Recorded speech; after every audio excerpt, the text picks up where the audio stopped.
BJP 2024 को लोकसभा और विधानसभा चुनाव को देखते हुए अभी से चुनावी मोड में उतर गए। हम आपको दिखा रहे हैं कि अरगोड़ा मैदान में आज कम से कम बीजेपी के जो लोग कार्यकर्ता है विस्तारक के रूप में उन्हें बैग दिया गया है ताकि 2024 के चुनाव में आने से पहले ये कार्यकर्ता अपने अपने क्षेत्र में जाएंगे और बीजेपी का जो एजेंडा है उसे जनता तक बताने का प्रयास करेंगे ताकि आने वाले समय में बीजेपी को इसको चुनावी लाभ मिल सका। बीजेपी के प्रदेश अध्यक्ष बाबूलाल मरांडी ने आज अरगोड़ा मैदान में विस्तारक कार्यकर्ताओं को मोटरसाइकिल बांटने का काम किया है।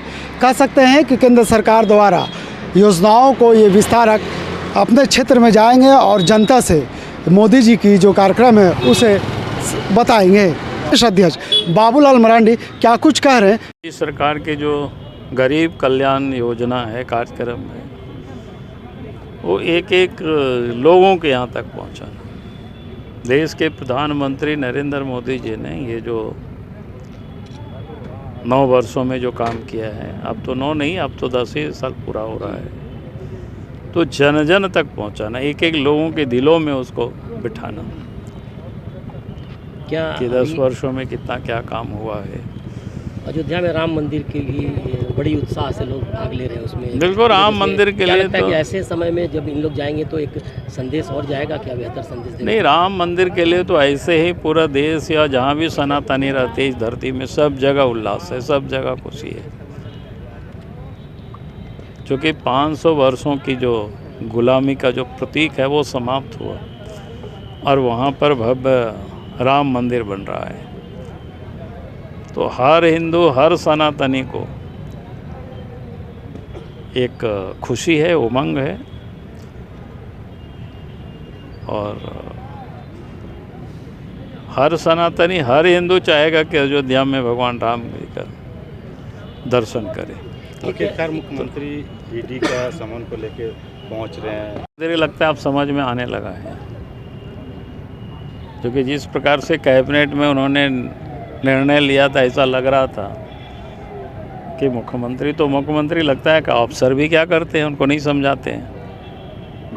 भाई पार्लियामेंट का कानून है और पार्लियामेंट के कानून के तहत ही ईडी वाले काम करते हैं और उसको अगर कोई राज्य सरकार सुपरसीड करे तो कैसे इस राज्य के जो अफसर है, चाहे चीफ सेक्रेटरी हो, होम सेक्रेटरी हो, मंत्रिमंडल निगरानी सचिवालय के सचिव हो, ये सब लोग कर क्या रहे थे?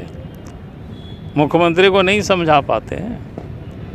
तो अब लगता है कि शायद उनको समझ में आया कि भाई कोई झारखंड कोई हिंदुस्तान से अलग नहीं, अलग देश नहीं है।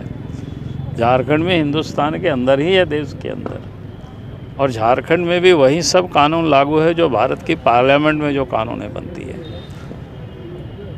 और कैबिनेट से निर्णय करके पत्र लिख दिया तो लगता है कि अब उनको समझ में आने लगा है। एक अंतिम सवाल बाबूलाल जी, एक बड़ा आप जिस तरीके से काम किए हैं आप शुरुआती दौर से ही, क्या कभी भविष्य में ऐसा लगता है कि झारखंड में भी जो धरोहर है राम से जुड़े या उनके ऐतिहासिक चीज़ों को लेकर के, उसमें आपकी पार्टी, आप और पूरा संगठन किस तरीके से आगे सोच सकता है? कि नहीं, पार्टी की नहीं, हम तो कहेंगे कि भाई आज जितना भी राम से जुड़ा हुआ जो इस प्रकार की धरोहर है तो निश्चित रूप से उसको विकसित करना चाहिए।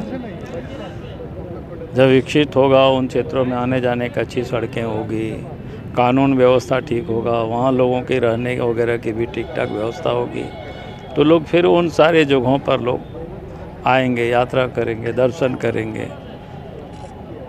हमारे साथ बीजेपी के प्रवक्ता है सरोज कुमार सिंह जी, इनसे जानते हैं क्या है सर पूरा मामला। आज बीजेपी के कार्यकर्ताओं को प्रमंडल स्तरीय अगर बात की जाए तो कहीं ना कहीं बैग देने का काम किया गया है।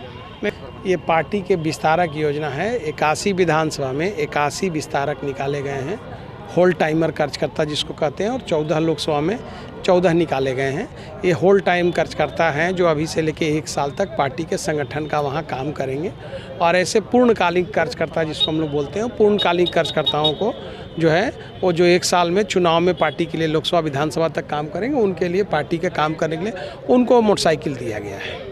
मोदी जी के जो केंद्र संचालित योजनाओं उसे लेकर के कहीं ना कहीं जनता के बीच में भी जाएंगे। 2024 का चुनाव होना है, उसके बाद तुरंत विधानसभा का चुनाव होना है। ऐसे में क्या लग रहा है कि पार्टी इस योजना को चला कर कहीं ना कहीं विपक्ष पे हमला कर रही है? नहीं, हमला हम लोग नहीं कर रहे हैं, हम लोग योजना चला के जनता को लाभ दे रहे हैं। विपक्ष पर हमला क्या करेंगे? विपक्ष तो 60 सालों में कुछ किया ही नहीं, उन्होंने 60 साल में कुछ किया नहीं, तो उन पर हमला क्या करना है?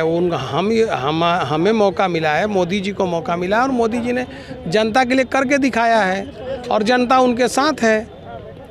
तो ये पूर्णकालिक कार्यकर्ता वहाँ रह के संगठन का काम करेंगे और मोदी जी की योजनाओं को घर तक पहुँचाना, जो योजनाओं से वंचित हैं उनकी भी सूची बना करके उनको आगे कैसे लाभ मिले तो पूरा रिपोर्ट देंगे। तो ये कार्यकर्ता जो है चुनाव के दृष्टिकोण से पूर्णकालिक कार्यकर्ता लगाएगा। ये पूर्णकालिक कार्यकर्ता जो हैं घर छोड़ करके 1 साल तक पार्टी के लिए काम करेंगे।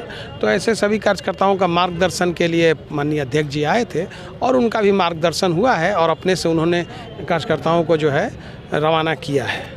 कह सकते हैं कि 2024 का चुनाव होना और ऐसे में बीजेपी अभी से ही तैयारी में जुड़ गई और जो विस्तारक कार्यकर्ता है उसे मोटरसाइकिल दिया जा रहा ताकि 1 साल तक ये कार्यकर्ता लोगों के बीच में जा कर के केंद्र सरकार की जो संचालित योजना है उसके बारे में जानकारी देंगे। और कह सकते हैं कि 2024 का लोकसभा चुनाव और आने वाले विधानसभा चुनाव में पार्टी इस विस्तारक के दम पे अपने लीडर को जिताने का प्रयास करेगी।